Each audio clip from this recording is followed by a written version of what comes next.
So we're not yet there. Wala pa kami sa legacy mode. But, I guess if I had to say something, yung at that point na nangailangan yung bayan, hindi ka naduwag. Tumayo ka, tumindig, binigay mo yung lahat na makakaya mo, and you offered genuine and real solutions for our people. Thought-provoking conversations with the people shaping our country. We uncover stories behind the headlines with influential voices from the Philippines and beyond. This is Manila Bulletin's The Sit Down. Welcome to this episode of Manila Bulletin's The Sit Down, and I'm Philip Cunhing, and I'm here with... I'm Pinky Colmenares, the Executive Editor of Manila Bulletin. And today we have as our special guest, Senator Bam Aquino. Hello, magandang hapon, magandang araw. Good afternoon, Senator Bam. Thank you for being here with us, Senator. The first question we wanted to ask was, with so much of what's going on right now, obviously the hearings about corruption, how do you explain to your daughters what's going on, and how do you maintain that idea that there is worth in public service? Well, we had this conversation the other day, no? Kasi nakita nila most of us in our family were at the September 21 rally, although iniwan namin sila because my eldest daughter is 10 and my youngest daughter is 7, no? So when they were wondering, why is everybody leaving the house? Diba? Saan kayo papunta? No, so I told them, honey, people are coming out because they're unhappy, they're angry, that there's so much stealing that's happening in government. And this money that was stolen should have gone to food, should have gone to classrooms, should have gone to hospitals. And naintindihan nila eh. Even at that age, gets nila na may mga nangyayari sa bansa na hindi maganda, and that people need to come out and say that we won't stand for it, na hindi natin to tatanggapin, di ba? So kahit paano nagigets naman nila, they also know that I ran, kasi I was out of public service for 6 years. So most of their lives, I was out of public service. My eldest daughter, meron siyang small memories about going to the Senate, but honestly, she was, I think, 3 years old at that time. Before 2019. Before 2019. So, naintindihan nila that by going back to politics, that meant less time with them. Because I was able to spend more time at home nung wala ako sa politika. And during the campaign, there were stretches 4 or 5 days wala ako sa bahay. So, naintindihan nila na their father is trying to do something, trying to get back to public service. And when they would ask, sabi ko, because I have something to contribute. Our country has a lot of problems.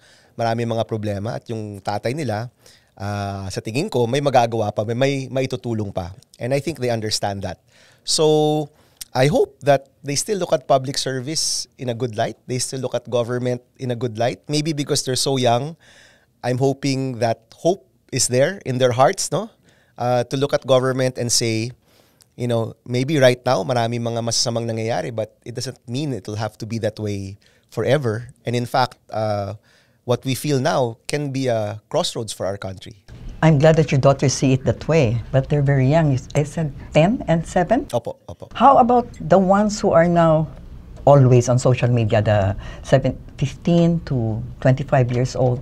How can you explain this to these people? They have so much distrust in government, and there's so much dishonesty and corruption going on. How do you plan to use your influence to get them to trust government again? Yeah, well, Miss Pinky, this is a process we have to go through. When people ask me, ang sinasabi ko lagi, ito nangyayari, it's necessary. If we want to see something better down the line, kung gusto talaga natin ng pagbabago, kailangan natin itong pagdaanan eh. 'Di ba? Kailangan ma-expose yung mga kailangan ma-expose. Eventually, hopefully, we vote for people who really will safeguard yung pera ng bayan, isi-safeguard nila. But more than that, and this is what I'm seeing, it's not just looking at new personalities. I think the people now, especially our youth, who are very, very unhappy, talagang galit na galit sa nangyayari, they want to see a systemic change. They want to see changes that will last. And that's why we're proposing bills like the blockchain, the budget bill. They want to see how systems can be improved. So the changes won't happen for just a year and then babalik na naman tayo sa dati. They want to see changes na mas mahaba, na talagang mas long-lasting. And I think that will really depend on how much we are concentrating on the issue. Mataas yung outrage, mataas yung galit, but we've seen that in the past. Mataas yung galit, mataas yung outrage, but pagdating ng election cycle, paboto mo pa rin yung mga tao na hindi maganda yung track record, or papayag pa rin tayo sa sistema na alam nating mas kumikiling talaga sa korupsyon. So now, the challenge is, yes, have that anger, yes, have that outrage, but really try to deepen it, make it into a commitment, a true commitment, not just to vote for better people, but really to push for systemic changes. Yun yung kailangan natin makita. And I'm hoping our young people, dahil mas mahaba pa yung panahon nila kaysa sa atin, di ba? They've got 40 years to go. Tayo, baka 20 years to go na lang tayo. Sana sila talaga yung magsasabi na hindi kami papayag na ganito na naman pagdating ng susunod na eleksyon. When the next administration comes in, or in the last couple of years, hindi kami papayag na ganito pa rin, na business as usual. Ang hinahanap nila pagbabago, and we need to deliver that now. And there's a lot of pressure now on the administration also to show na seryoso sila pagdating sa mga investigations. No? You mentioned the blockchain and the AI, no? And I guess for a lot of the viewers, they might not be that initiated into what that concept is, no? And how it can help bring about a more honest sort of veneer to how government is conducted. Could you explain a little bit? Because you sponsored a bill. Well, Philip, not just veneer, no? Talagang it can really overhaul the system. Kasi nangyayari, corruption thrives in lack of transparency. No? Even itong when the president showed who are the top contractors, gulat na gulat tayong lahat. 'Di ba? When it was exposed how big these contracts are and how many contracts they have. I think, if I'm not mistaken, it's 200 billion over X years for the Discayas, 'di ba? No? Dahil doon pa lang nakita ng mga tao, nagulat tayong lahat. Even ako, I mean, I've been out of government for some time. Nagulat ako na ganung kalalaki 'yon, 'di ba? But with the blockchain, the budget bill, by pushing for transparency, having all of these records, contracts, bidding documents, hanggang sa magkano yung semento nakalagay, nakapublish on the blockchain, no? So it's transparent to everyone. That can really be a huge difference when it comes to good governance in our country and transparency. So we're pushing for this. Yesterday, we had our first hearing, so we were able to get support from some LGUs, to get support from the tech sector, from the private sector. We were able to get support from some executive agencies like DBM and DICT. And if we're able to pass this, yung mangyayari dyan is lahat ng nakatago, mailalabas. So it will be good for the media, who I know have a difficult time getting this data, even though meron ng executive order on FOI before, on freedom of information, mahirap pa rin to get the proper data. All of this data will be publicly available from the beginning. Secondly, because it's digitized and it's on the blockchain, it can be utilized for analysis. So, kung nagtataka ako, dito sa town ko, ano bang hometown mo, Pinky? Bacolod City. Okay. Sa Bacolod City, you can ask ChatGPT how many classrooms are going to be built in 2026 in Bacolod City. Because all of this data is digitized, mahahanap mo yung information na yon. I'm sure lahat tayo dito nagja-chat GPT at nagja-Gemini at kung ano-ano, di ba? And all the people here, di ba? Normal na yan for a lot of young people to go on your phone and ask these queries, di ba? So ngayon, lahat ng data about the budget, about these projects, about kung magkanong ginastos, sinong nanalo sa bid, nandyan yan lahat at pwedeng matanong. In fact, yesterday, nabanggit ng isang tech group, one application could be, magtatanong ka, itong tulay na to, magkano yung presyo ng semento sa tulay na yan? And pwede mo i-compare dun sa presyo ng semento sa hardware store. Kung di hamak mataas yung presyo ng semento dun sa tulay, alam mong may overpricing na nangyayari, di ba? So even that, pwede mong matanong. In fact, somebody said, "Sir, di mo kailangan tanungin. I can have a program that alerts the media, alerts watchdogs anytime a contract is on the blockchain na yung mga presyo hindi tumutugma sa commercial rates." So it's empowering for the watchdogs, it's empowering for citizens, and because it's so transparent, we're hoping that it will be a deterrent to corruption. So this is one of those possible solutions to this problem, no? You expect resistance? Yes.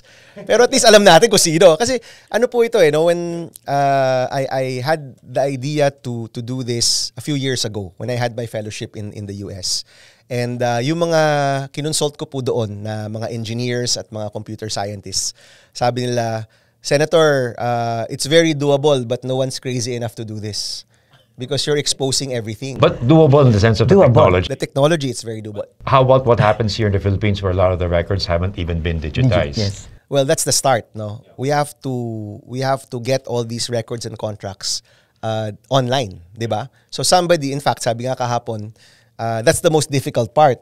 But if you put penalties na within X number of days, if it's not uploaded, pwede kang makulong.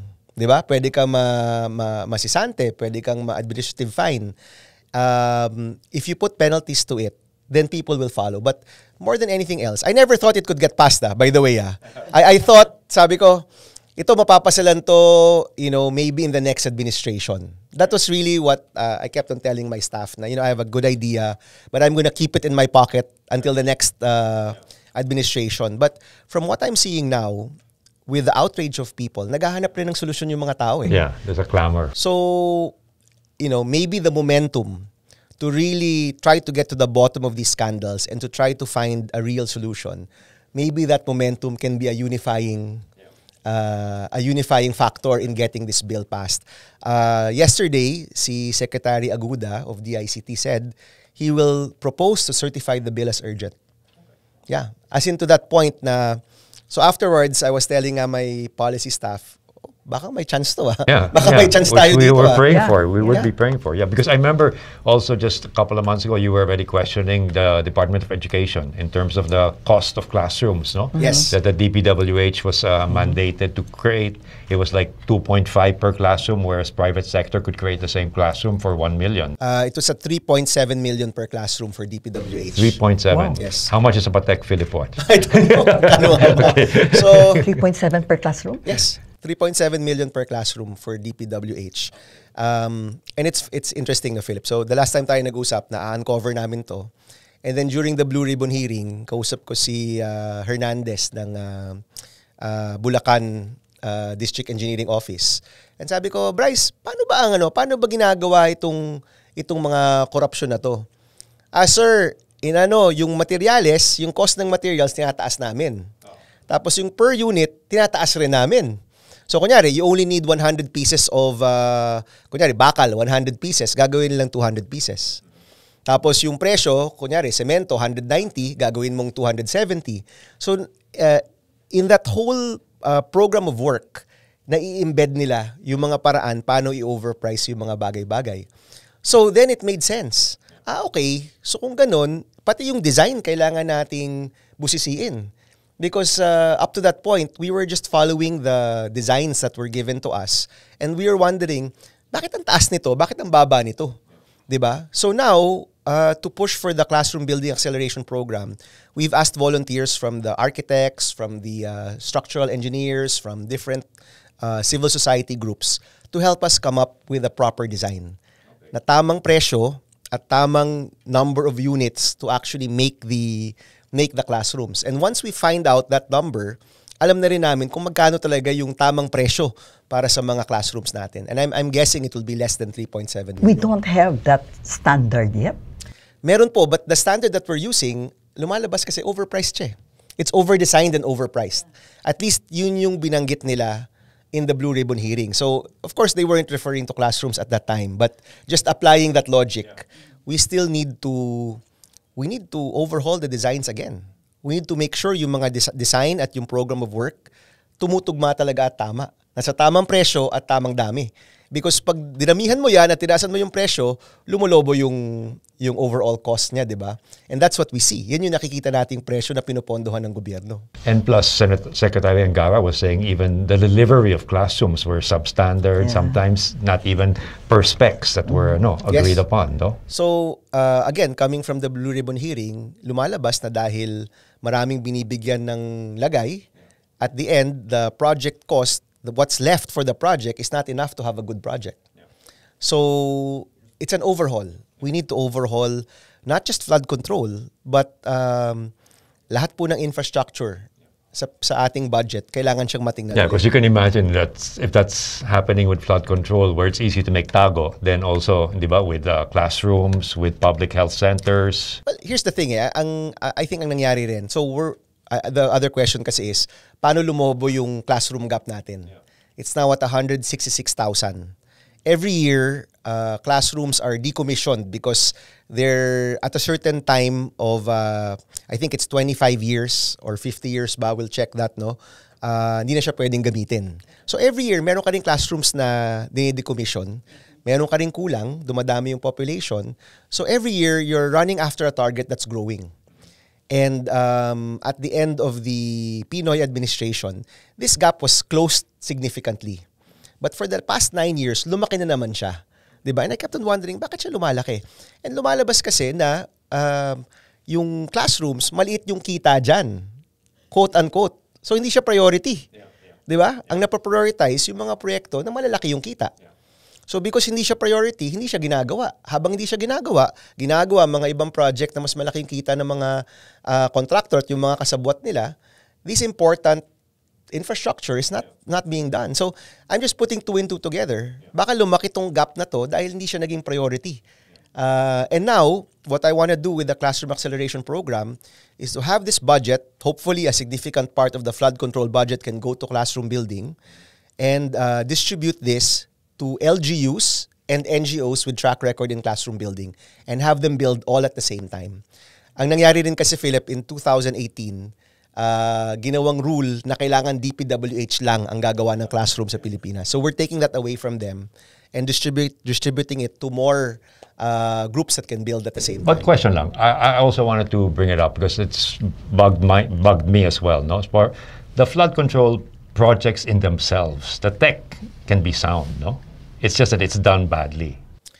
I think because pinaghati-hatian yung pondo, you end up with not enough for a good project. Okay, but there is sound technology behind flood control. In the world. In the world, there I don't is. know That's kung why. yun yung ginagamit dito sa Pilipinas. Yeah.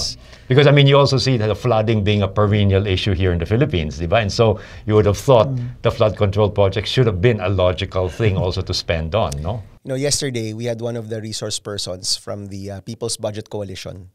Sabi niya, if you look at the total flood control budget over the past 10 years, umabot ng trillion yan. Okay. If that was utilized properly, according to them, kung merong tamang analysis and projects based on our water resources, catch basin, yung evidence-based saan dapat talaga yung mga flood control. According to that resource person in our hearing, it would only cost about 800 billion. So meaning, kung nagamit lang sa tama, yung napakalaking perang yan, it would have been actual solutions for our people. But because ginawa siyang racket, ginawa siyang pinagkakakitaan, we end up here where we're still flooding, we've spent trillions, we're still flooding, at habang ngayon, hinahabol pa natin yung perang yan. And hence the anger, no? And the clamor for some kind of systemic change talaga. Hindi lang siya, of course may galit yan sa mga taong nakikita natin sa mga hearing, di ba? So yes, definitely. Pero yung galit is more than that eh. The outrage is more than just personalities. And that's something I think that's maybe different from previous times na meron tayong scandal o may mga scam na kumalat sa Pilipinas. Ngayon, hindi lang individual yung kinakagalitan ng mga tao eh. Yung sistema na yung kinakagalitan ng mga tao. And it can be an opportunity to pass genuine reform because people are not going to let this go. I like the way you put it, that you can use this outrage to guide us to a solution, to a real solution. And you said it's the system now that's... Yes. It's not a personality. Not just personalities. It's just a system. It's also the system. Everybody or most people, especially the young, are angry that the government did not protect us. You know, it's a... you can get the contractors out there to talk about what they did with the money and all the billions, even the billions of chips that they exchange for cash in the casinos, which is so obscene and so shocking. But it's the thing that, why didn't the government see that? I think that's the way people think now, and that's the outrage. That's what's fueling all of this outrage. Yes. The government did not protect us. In fact, you could even say the system failed. Didn't just fail, took advantage. Yes. It took advantage of all of the blind spots, loopholes. In fact, at some point, sobrang brazen na nga yung pagnanakaw eh, di ba? Sipin mo, yung sa casino, almost 1 billion yung natalo nila. 1.2 billion chips in cash. Kung ganun kalaki yung willing silang matalo, magkano kaya yung kinita? Yeah. Exactly. Kasi they weren't doing it because they were gambling addicts. They were doing it to launder the money. 'Di ba? So kung willing kang matalo ng 960 billion, if I'm not mistaken, magkano yung kinita mo? Siguro times 10 yan. Yeah, and like we were commenting, those are not the contractors. Those are now the government The officials. government, yes, that's what I Diba? mean. And so yeah. that's why I also was saying sometimes there has to be like a proper definition of terms. Are we talking of bribery or are we talking of extortion? Or both? Siguro kasi kung may mansion ka na rin, 20 yung kotse mo, hindi ka siguro ini-extort, 'di ba? Alam mo 'yon, parang usually kung ini-extort ka, biktima ka eh. Pero kung nakikinabang ka rin and nakikinabang ka in such a brazen manner, parang hirap sabihin na biktima ka, 'di ba? I mean, that's not a legal opinion, that's my personal opinion, right? But a lot of our people, kung makikita mo, they drove this eh. 'Di ba? The president of course mentioned it in the SONA. Pero yung naghalungkat on social media, nag-imbestiga. Suddenly, yung taong bayan naging investigador, 'di ba? I don't think it was even the news agencies that broke the lifestyles of the contractors, their families, 'di ba? And that participation from regular Filipinos that drove this further, 'di ba? At yun yung talagang nag-fuel nito. So, in the same way na yung taong bayan, yung galit ng taong bayan, dinala tayo sa punto na posible ngang may mga makulong na dapat makulong na in the past. Baka sabihin mo, imposible naman may makukulong na makapangyarihan. Pero ngayon, it's possible already because ganun yung galit ng taong bayan. Sana tumuloy-tuloy siya na maging totoong systemic change. Kasi kung hindi, give it a few years, baka bumalik lang tayo dito. We need to sustain the effort to look for changes, hindi lang on the investigation side, pati rin on the reform side. And that's equally important, no?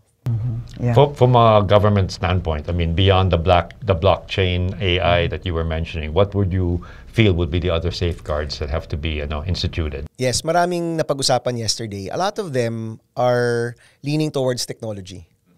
Kasi, I mean, age-old kwentuhan na to, 'di ba, na matagal na dapat naka-digitize ang customs, ang BIR, all of that, 'di ba? And ang bagal-bagal. In fact, in one of the hearings, I'm not sure if it's a fellow senator or a resource person said, parang ano po 'yan, dun sa opisina namin, binubuhusan ng asin yung mga computer para masira. Ano mga ganyang kwento, 'di ba? Okay. So, alam ba yung a lot of the solutions really are going to be going towards technology. And ano yan eh, the age-old line of Jesse Robredo is dapat ang mga leaders matino at mahusay. 'Di ba? So matino meaning yung taong nilalagay mo hindi dapat magnanakaw, pero mahusay in the sense na it's also about systems. It's about being effective. It's about delivering on promises. So looking at that framework, we need to put in good people. Yes, I think yun, tanggap na yun ng tao. Check. But yung mahusay side, kailangan yung being effective, systemic change, kailangan nandun rin siya. And the changes that we want to see, hindi lang ma-overturn pag nagbago ang presidente o nagbago ang agency head or department secretary. Kung may bago kang ilagay, suddenly mawawala na rin yung mga reforma. We have to safeguard against that. And the nuclear option is really just full transparency. Si Lenny, Vice President Lenny, when she ran for president, yung isa sa mga major agenda niya was the full disclosure bill, right? So, if you look at the FOI kasi pag magtatanong ka, Pinky, kailangan sagutin ka. Then naging full disclosure. Hindi na kita kailangang tanungin. Ilagay mo na lang sa website. Itong blockchain, the budget, is an evolution of that. Hindi lang siya nasa website. It's in a secure system. It's in an immutable digital ledger which cannot be changed and everybody has access to. No, so it's the evolution. Yun yung evolution nun eh. And the idea there is all of this corruption, itong mga germs, mamamatay pag may sunlight. Diba? That's what they say. Sunlight is the best disinfectant. So kapag transparent yan, kapag lahat ng tao may access dyan, it will be a deterrent and it will be more difficult for people to steal. Now, yung maganda, so kwento lang. So I went to Japan for a parliamentary conference a few weeks ago. Nakapila ako dun sa backdrop, no, going back to Manila. So yung katabi ko, Sabi niya, Sen, ang ganda nung blockchain bill mo. Sabi ko, thank you. Tapos afterwards, nagkwento na siya. Sabi niya, Sen, ito yung gusto ko. So ito, galing to dun sa katabi ko sa pila. 1 hour kami nakapila dun sa bag drop eh. So kwento siya. Sabi niya, Sen, yung gusto ko sana, lahat ng mga billboard na this is where your taxes go. Diba that's mandated already, right? May QR code yan. I put my phone, gaganunin ko yung QR code. Pagka-click ko doon, makikita ko na sino yung proponent, magkano yung binudget, magkano yung binid, sino yung nanalo sa bid, yung nanalo sa bid, ano yung kontrata, magkano yung bill of materials, ano yung completion, at makikita ko doon. Kung nakalagay doon completed and paid, pero pundasyon pa lang nakikita ko, alam kong may scam to. So sabi niya, Sen, kung gagawin mo rin itong blockchain the budget bill, gusto ko ganyan. And it made perfect sense. Yesterday, the 4 NGOs or 4 or 5 groups that were there yesterday echoed the same thing. It will be the ultimate power to the people pagdating sa pera ng bayan. Ang pera ng bayan, mababantayan kasi nakikita mo talaga saan to napupunta. Other applications, yung ghost employees. Because naka-blockchain ka na eh. Alam mo na kung sino yung empleyado ng City Hall. Sino yung mga other names dyan. One suggestion was, maybe, Senator, a future version of this, lahat ng mga may sweldo o may salary or anything na may nakukuha sa gobyerno, dapat may national ID para sigurado tayong totoong tao. And then someone even said, baka dapat yung ayuda, ganyan din. Para wala na yung ayuda na nabubulsa lang ng mga tao, ng mga officials. Kung may nabibigyang ayuda, dapat may national ID siya, totoong tao talaga siya. So, the applications go further than just budget watch, no? Then just monitoring the projects. The other one is also for people to find out where our taxes are going, 'di ba? Something that's personal to us. Kunyari, yung hospital na nasa probinsya mo, 'di ba? That's DOH funded. You know, we had a big conversation the other day about zero balance billing. Gusto mong malaman, zero balance billing ba ang hospital na 'yan? Magkano yung pondo sa hospital na 'yan? 'Di ba? All of that data can be on the blockchain. And whether it's on the eGov app, it's a separate app, it's a website, yung mahalaga, ma-access mo yan. And people will suddenly realize, dito na pupunta yung pera ko, sulit ba talaga itong binabayad ko? Kasi right now, feeling ng mga tao, hindi sulit yung buwis ko. 'Di ba? Look at the cars, the watches, the mansions, the lifestyle, hindi sulit tong binabayad kong tax. Yan ang pakiramdam ng tao. But hopefully, if we get to the point na we can have this out there, people can say, okay, dito pala napupunta yung buwis ko. And they can assess kung masaya sila o hindi, di ba?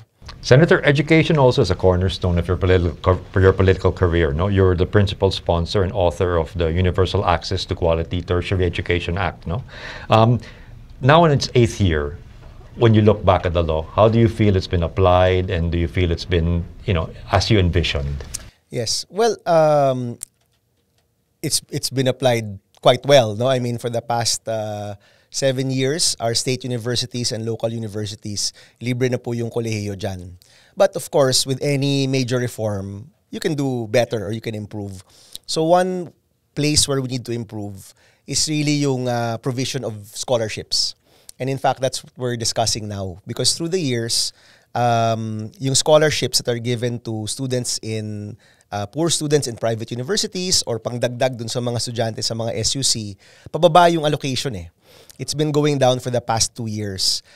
In fact, one of the moves that we want to do is to restore that budget.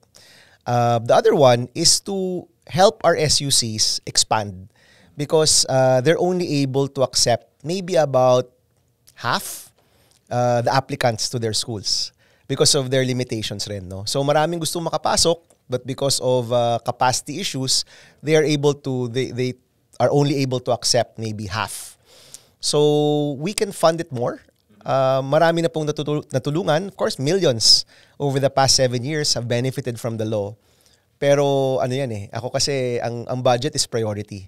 Hindi totoo pag sinabi, walang pera. It just means hindi yan priority. 'Di ba? Kasi nga, flood control ka, naging priority. I mean, think about that, right? So kung ang priority mo education, you should fund it. And I think we can fund education even more. We can fund our SUCs more. We can fund the scholarships even more. And of course, pagdating sa basic education, we need to fund our classrooms, our teachers, internet connectivity, napakarami. And I'm hoping that with everything that's happening, a significant amount from the flood control budget pwedeng malipat sa edukasyon. You know, let me just tell you a story about how this tertiary education has changed the lives of at least 3 people in one of the a 5th class municipality in Antique.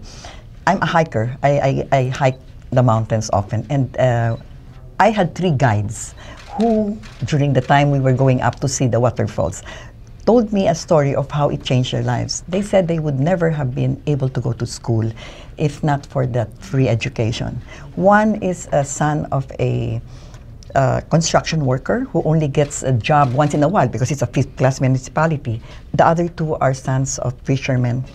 And they were there, they were my guides because they were on OJT with a local resort in Tibiao. The town is Tibiao, Antique. And they were telling me about it while we were walking. You know, I'm so happy with this. Now we're all planning to go abroad to ride a ship, you know, they're taking up HR na lang ngayon, hospitality. Hospitality, yes, to be service crew, you know, to be like waiters. And I wanted to tell you that because during the time that we were climbing, my brother and I were, we were talking, and my brother reminded them, my brother's a fan of yours. That's the bill of the law of Senator Bam. Senator Bam. Okay. Yeah, and it's very inspiring to hear their stories, and to know that you have 3 people there whose lives have really, been enhanced. And that was Miss Pinky. That was the best part of the campaign.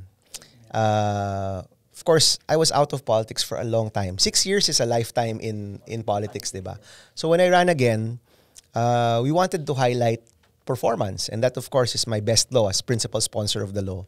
Pinaglaban talaga ho namin yan way back in 2017 and 2018. So our communications was basically, this is the law that I passed, and it's a good law, maraming natulungan, and I want to do more. I want to do more reforms that can help our countrymen, di ba? And because yun po yung focus namin, suddenly naalala ng mga tao because they had forgotten Sa totoo lang, nakalimutan nila na ako yung principal sponsor po noon. So nung naalala nila, in the campaign, every day, somebody would come up and say, Sen, nurse na ako dahil sa'yo. Guru na po ako dahil sa batas nyo. Piloto na ako dahil sa batas nyo. Even more gratifying were the parents. Sen, mangingisda ako dito sa Dumaguete pero yung anak ko engineer na. Mag-engineer na po siya.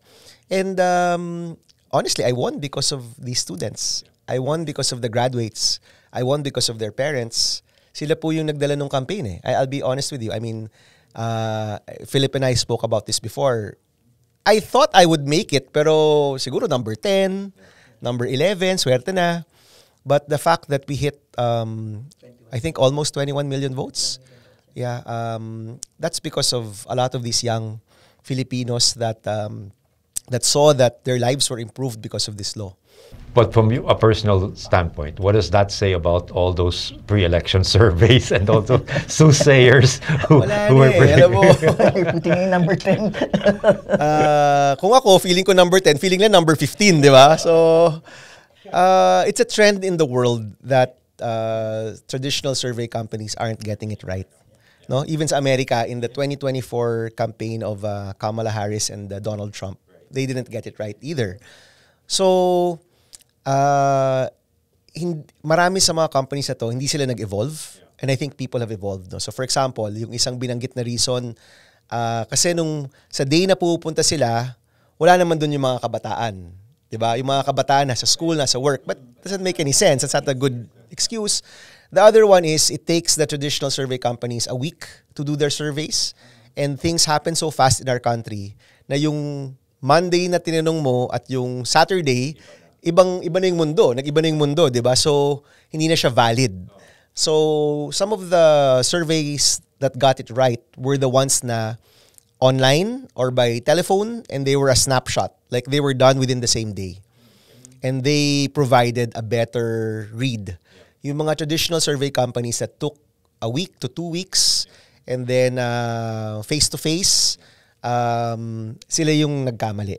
But, for politics, ito na ba sasabihin ko, ang masaya dyan, we're free from the tyranny of the surveys. Di ba? Kasi marami tayong kababayan, bumuboto base sa survey. Iboboto ko sino yung mataas. Di ba? Ganyan naman yun. Everybody wants to vote for the winner. But now that we know that the surveys can be wrong, let's just vote with our hearts. Boto na lang natin yung gusto natin, di ba? I mean, if people voted for who they like rather than who they think will win, baka in the end, mas maganda rin yung resulta ng elections natin. No? You've spoken in the past saying that Rory, who's 10 years old, no, and Coco, who's 7 now, that they're daddy's girls. Sobra. Does your wife Timmy have any say in that? Wala naman siyang choice eh. Daddy's girl talaga sila eh. And I'm a happy girl dad. Okay. Happy to be a girl dad. Okay, but then you were making me kwento also that it's parenting is 50-50 between you and Timmy. Yes, but definitely. You were saying that she wanted them to study in a non-traditional school. Yes. And you wanted them in a traditional school. Yes, and my wife won. And your wife won. Siya yung nanalo. So what does that say about choosing battles? And what's your advice to people when they're married? Just say yes for a happy life. But think 50-50. But in reality, it's not. Choose your battles. Choose your battles. Kare-kare ba o adobo? Yan yung mga battle na kaya mo eh. Hanggang doon na yung mga kaya mo. No, it's well, we talked about it. Of course, may bargaining position yan, di ba? Na at some point, they should go to a bigger school na medyo mas malapit sa makeup ng bansa, di ba? When I was growing up kasi, I went to a traditional school and, we had friends who were scholars, no? And we had friends who were really wealthy, di ba? So, halo-halo kaming magkakaibigan. And I felt that it was a good environment kasi on one hand, there would be one day, pupunta kaming mall. And because we had some friends who probably couldn't afford more expensive restaurants, kain lang kami sa tabi-tabi with them, di ba? Alam mo yun? So, kumbaga parang, having exposure to all sorts of lifestyles of Filipinos, I think is really important. And the school that I went to, 2 to 3 times a week, we were out in public schools, either teaching catechism or helping other students. So may push talaga to go out, no? So I want my kids to be in that environment, but maybe at a later date. For now, panalo si Timmy sa non-traditional school. And we don't mind saying it's the Ateneo, no? Yes, or you were valedictorian in 1999, no? Yes. So who is now the more disciplinarian or the one pushing for academic accomplishments between the two of you, Timmy? The school that they go to is Montessori. Yeah. Oh. So it's a really good school. It's called Temple Hill. Pero wala silang traditional grading system. So medyo nababaliw ako dyan nung una eh. Kasi ang alam ko, A, B, o 95, 92, 75, ganyan. Ngayon, yung kanilang report card is all narrative eh. She has learned and she has gathered these skills. Ganyan. So, syempre yung old school values ko, pwede ba? Bigyan mo lang ako ng numero kung 85 ba to, 95 ba to, 75 ba to, di ba? But so far, ang masasabi ko naman, my children, kung bumabagyo at wala silang school, hindi sila masaya. Malungkot sila because they look forward to going to school every day. That's nice. Of course, doon tayo kapag na-call off yung class, yay, ayos, di ba? Sila baliktad eh. And sabi ko nga, maybe I don't get to see some of the things that traditionally I would want to see, like grades. But right now, they go to a school that they wake up every day. They want to go to school. They want to see their teachers. They want to see their classmates. They're very excited about learning.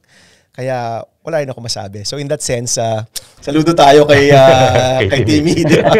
But as they grow older, maybe in senior high school or college, I want them to be in a more traditional setting.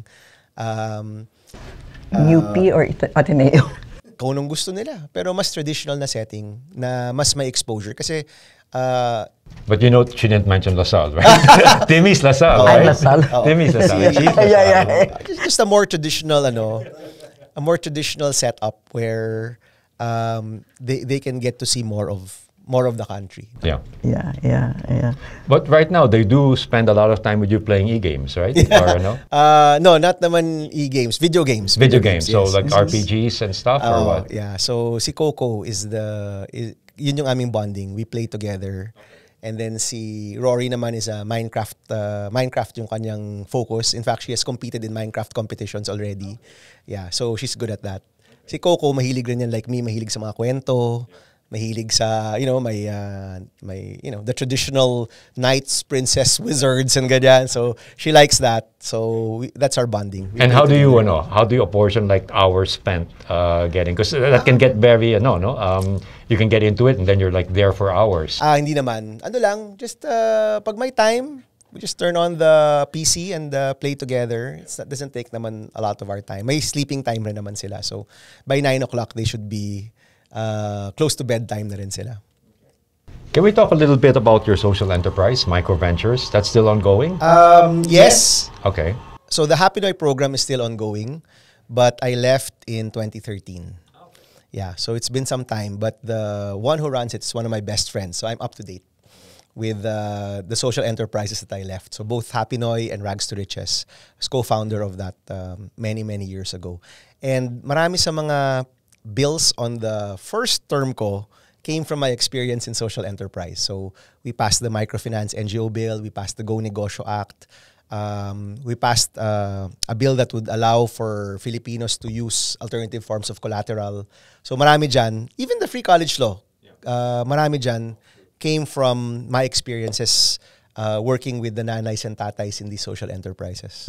Okay, because you still believe, that those MSMEs are really the backbone, of the Philippine economy, no? Yes, 92% of businesses in the Philippines are micro.